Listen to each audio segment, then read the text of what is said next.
하나님 말씀 마태복음 18장 1절부터 14절 말씀입니다. 마태복음 18장 1절부터 14절 한 절씩 교독하겠습니다. 그때의 제자들이 예수께 나와 이르되 천국에서는 누가 크니이까? 이르시되 진실로 너희에게 이르노니 너희가 돌이켜 어린 아이들과 같이 되지 아니하면 결단코 천국에 들어가지 못하리라.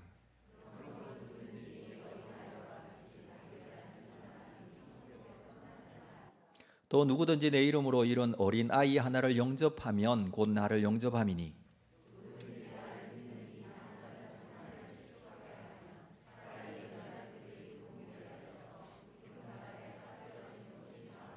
실족하게 하는 일들이 있으므로 말미암아 세상에 화가 있도다. 실족하게 하는 일이 없을 수는 없으나 실족하게 하는 그 사람에게는 화가 있도다.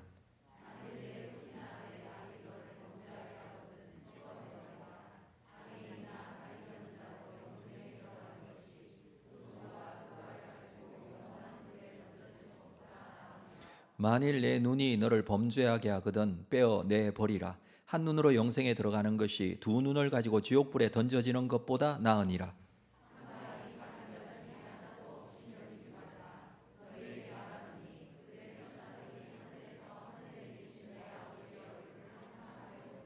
너희 생각에는 어떠하냐? 만일 어떤 사람이 양 100마리가 있는데 그 중에 하나가 길을 잃었으면 그 99마리를 산에 두고 가서 길 잃은 양을 찾지 않겠느냐?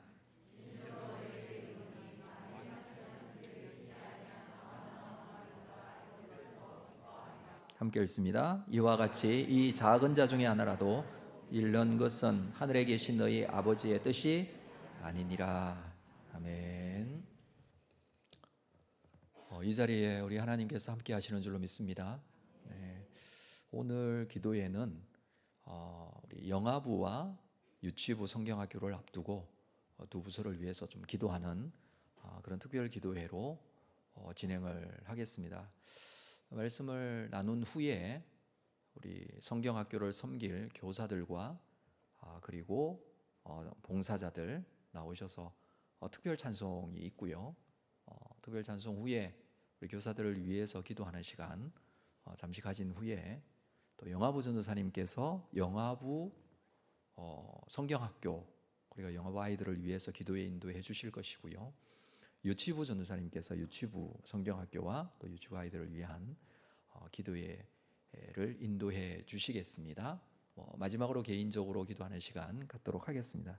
여러분께 나누어 드린 기도 제목 카드 있죠? 이것은 오늘만 아니라 오늘 또 이걸 가지고 기도할 텐데 가지고 계시면서 부서를 위해서 또 아이들을 위해서 기도해 주시면 감사하겠습니다. 자, 우리가 오늘 마태복음 18장 말씀을 읽었습니다.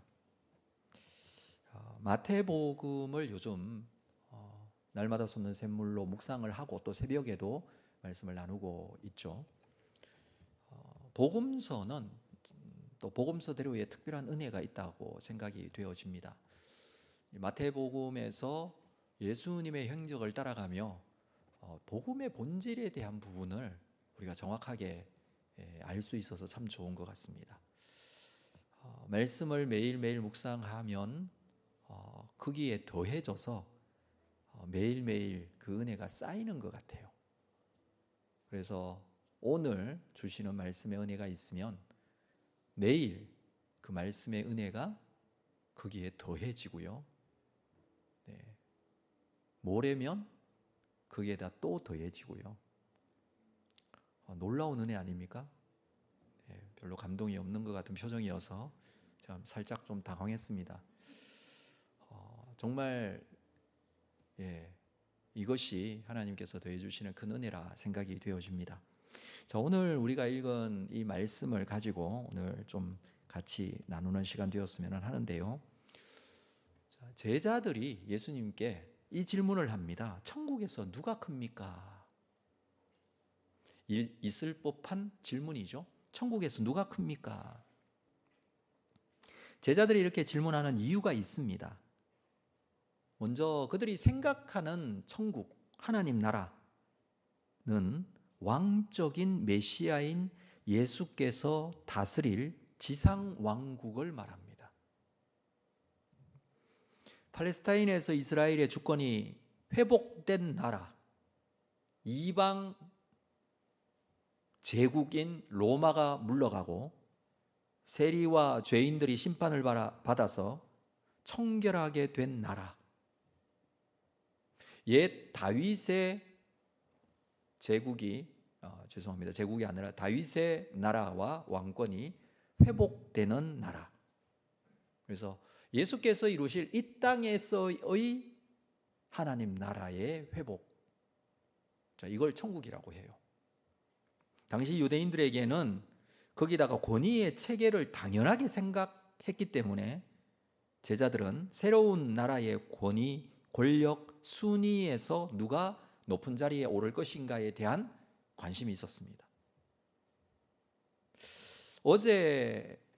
오늘이군요. 오늘 새벽에 17장 마지막에서 나눈 말씀은 예수님께서 하나님의 자녀들의 정체성에 대한 말씀을 하셨습니다.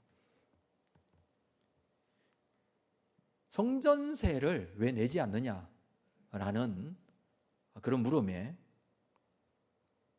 땅의 왕들이 세금을 면제받듯이 하나님 나라의 왕인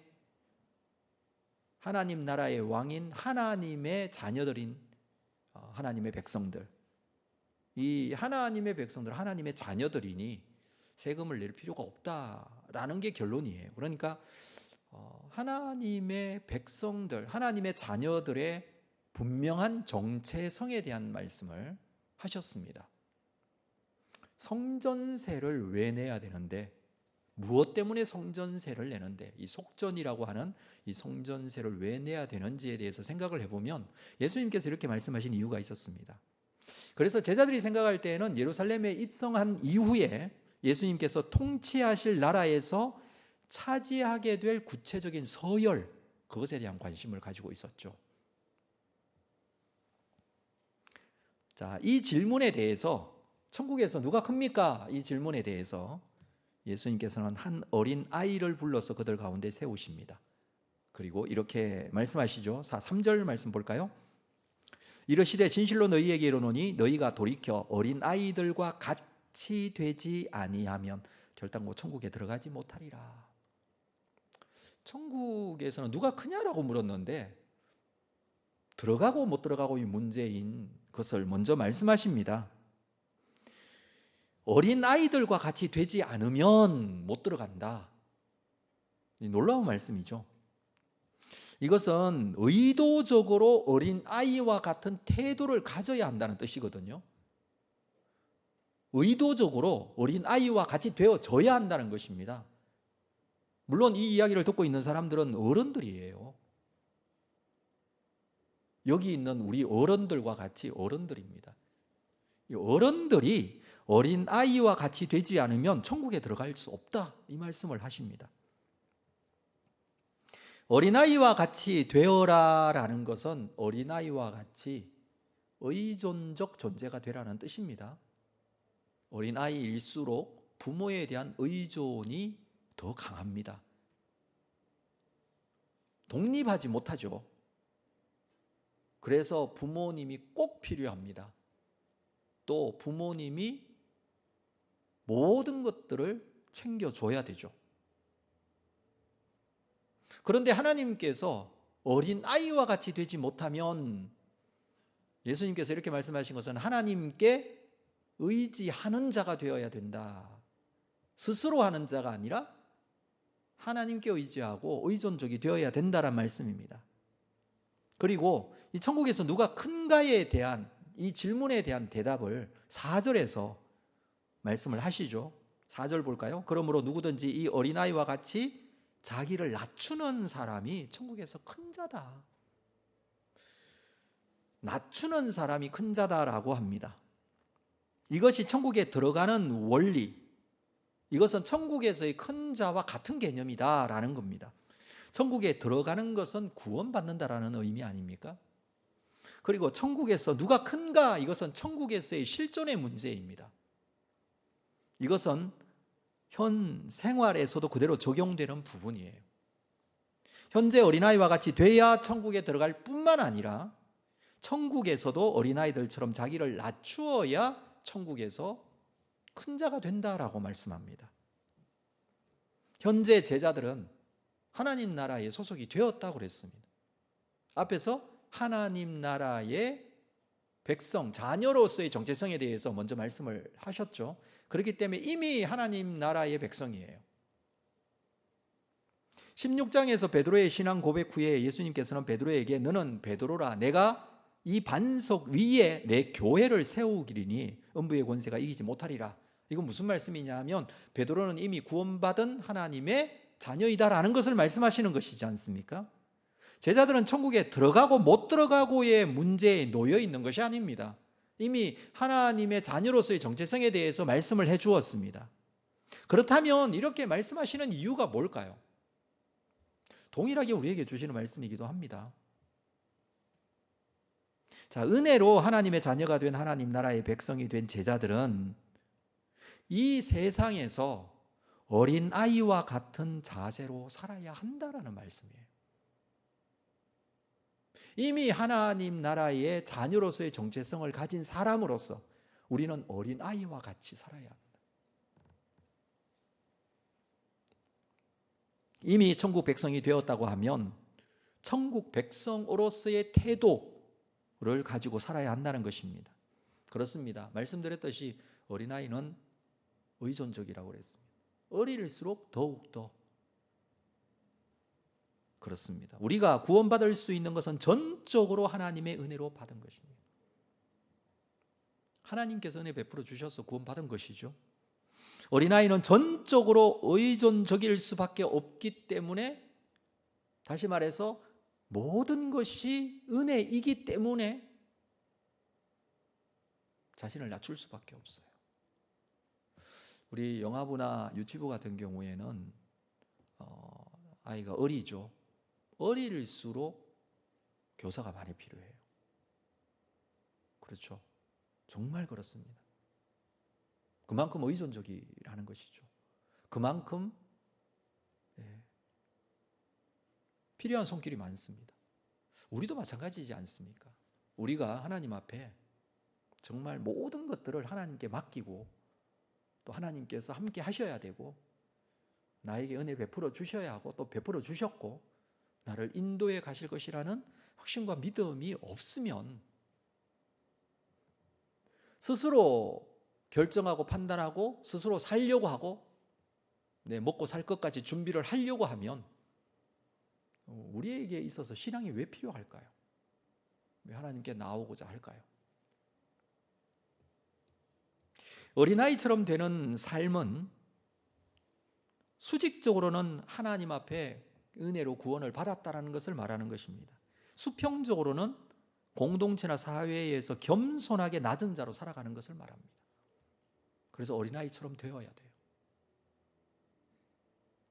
그렇습니다. 하나님의 은혜로 우리가 하나님 앞에 구원받은 하나님의 자녀가 되었고, 그렇다면 그 은혜로 우리의 일상생활에서 겸손한 자로 살아야 한다라는 것입니다. 이것이 천국에서 누가 크냐라는 질문에 대한 예수님의 대답이었습니다. 그래서 은혜로운 사람은 자신을 낮추는 사람이고 은혜로운 교회는 서로를 겸손히 섬기는 공동체입니다. 이 어린아이의 존재는 제자도에 있어서도 교훈이 됩니다. 5절을 볼게요. 자, 5절 말씀. 또 누구든지 내 이름으로 이런 어린아이 하나를 영접하면 곧 나를 영접함이니. 우리는 어린아이가 되어야 할 뿐만 아니라 어린아이를 영접해야 합니다. 어린아이를 영접하는 것은 어린아이, 단순하게 그냥 영아부, 유치부 아이들, 이들을 영접하는 것만 아닙니다. 어린아이 같이 된 사람도 영접하는 거예요. 그것이 바로 어린아이 하나를 영접한다라는 의미입니다. 어린아이 같은 사람은 필요한 것이 많은 사람이죠. 단적인 예로 정말 어린아이가 될 수도 있지만 다른 의미로 선지자일 수도 있고 의인일 수도 있고 연약한 자일 수도 있습니다. 그래서 교회는요, 연약한 자, 어린아이와 같이 된 자를 영접할 수 있어야 합니다. 약자나 죄인들도 마찬가지예요. 어떤 모습으로 교회 공동체가 이들을 대할 것인가는 정말 중요한 문제입니다. 마태복음 10장 앞에서 나눈 말씀인데 10장 40절 이후의 말씀을 한번 볼까요? 주님께서 이렇게 말씀하셨습니다. 너희를 영접하는 자는 나를 영접하는 것이요 나를 영접하는 자는 나를 보내신 이를 영접하는 것이니라. 41절 선지자의 이름으로 선지자를 영접하는 자는 선지자의 상을 받을 것이고 의인의 이름으로 의인을 영접하는 자는 의인의 상을 받을 것이요. 42절 같이 읽을까요? 시작. 또 누구든지 제자의 이름으로 이 작은 자 중 하나에게 냉수 한 그릇이라도 주는 자는 내가 진실로 너희에게 이르노니 그 사람이 결단코 상을 잃지 아니하리라 하시니라. 이 작은 자 중 하나, 누구도 주목하지 않는 사람, 이 작은 자 중 하나에게 냉수 한 그릇이라도 주는 자, 이렇게라도 영접하라라는 거예요. 오늘 본문에서 말씀하고 있는 어린아이와 같은 아이, 이들을 영접할 수 있는 삶, 이것은요 선택사항이 아니에요. 지금 이 말씀에서 하고 있는 내용은요, 너희가 마음에 감동이 있으면 하라는 뜻이 아니에요. 당연히 해야 한다는 것을 말씀하시는 것이죠. 하나님의 자녀로서 꼭 해야 한다는 것을 말씀하고 있습니다. 더 심각한 말씀을 6절에서 하고 있습니다. 본문 6절에 보면 누구든지 나를 믿는 이 작은 자 중 하나를 실족하게 하면, 작은 자는 어린아이일 수도 있고 어린아이와 같이 연약한 자일 수도 있습니다. 이 작은 자 중 하나를 실족하게 하면 차라리 연자맷돌이 그 목에 달려서 깊은 바다에 빠뜨려지는 것이 낫다. 작은 자를 실족시키지 말라라는 거예요. 실족하게 하는 것은 죄를 짓게 만드는 행위가 될 수 있어요. 나는 그 죄를 짓지 않지만 내가 실족하게 함으로 그 사람이 죄에 빠지게 할 수 있어요. 내가 구원 못 받는 게 아닌데 실족하게 함으로 그 사람을 구원받지 못하게 할 수도 있습니다. 이 실족이라는 단어가 그래요. 복음을 믿지 못하게 만들어버릴 수 있어요. 사람을 실족하게 하여 믿지 못하게 하는 죄, 이 죄는요 목에 연자맷돌을 달고 깊은 바닷속으로 빠져가는 것보다 더 무겁다. 이 죄가 이렇게 무겁다. 이 비유로 말씀하시는 것이죠. 자, 7절을 볼까요? 실족하게 하는 일들이 있으므로 말미암아 세상에 화가 있도다. 실족하게 하는 일이 있을 수 없으나 실족하게 하는 그 사람에게는 화가 있다. 실족하게 하는 일들은 있어서는 안 될 일이라 그렇게 말씀을 하고 있습니다. 특별히 실족하게 하는 그 사람에게 화가 있을 것이다. 책임을 물으시겠다. 한 사람을 실족하게 함으로 구원받지 못하게 하는 이 죄는 연자맷돌을 목에 메고 바다에 빠지는 것보다 더 무겁다. 이 말씀을 하십니다. 앞에서 성전세를 내는 문제에 있어도 마찬가지였죠. 오늘 아침에 나눈 말씀이기도 한데, 성전세는 유대인이면 누구나든지 다 내야 되는 세금인데 예수님께 성전세를 거두는 사람이 제자들에게 물어요. 왜 성전세를 예수님은 안 내느냐. 그래서 성전세에 대한 부분을 예수님께서 말씀을 하시고, 그리고 이렇게 말씀하십니다. 그들을 실족하게 하지 않기 위하여 베드로에게 가서 낚시를 하라고 그러죠. 물고기를 잡아 그 입에 있는 세 개를 너와 나의 성전세로 갖다 내라. 자, 신학적으로 설명을 자세하게 하셨어요. 왜 안 내는지에 대해서, 왜 낼 필요가 없는지에 대해서. 이미 예수 그리스도를 믿고 구원받은 자, 하나님의 자녀가 되었기 때문에 생명의 속전을 따로 낼 필요가 없다라는 말씀. 그 생명의 속전은 누가? 예수님께서 대신 지불하는 것이죠. 그러나 실족하지 않게 하기 위하여, 그 사람을 실족하지 않게 하기 위하여